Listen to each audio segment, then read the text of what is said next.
Tak, jede Peťa.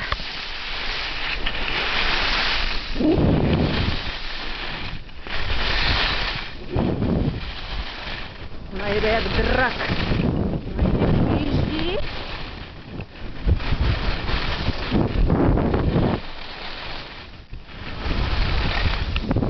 To je Petra Činčiová, čepiče, která si takhle jezdí svůj San Vincent ve Francii ve středu 25. března 2009. Normálně je říkáme Sudová, protože jak ta je poulička. Pojedeme do hospody a odměníme se panákem, protože Petra si ho zaslouží. A teď nám řekne ještě svoje pocity. Jak se cítíte, paní Činčiová? Bylo to úžasný a bylo toho málo ještě. Jela pěkně. Ještě jednou na kameru, prosím. Jela pěkně.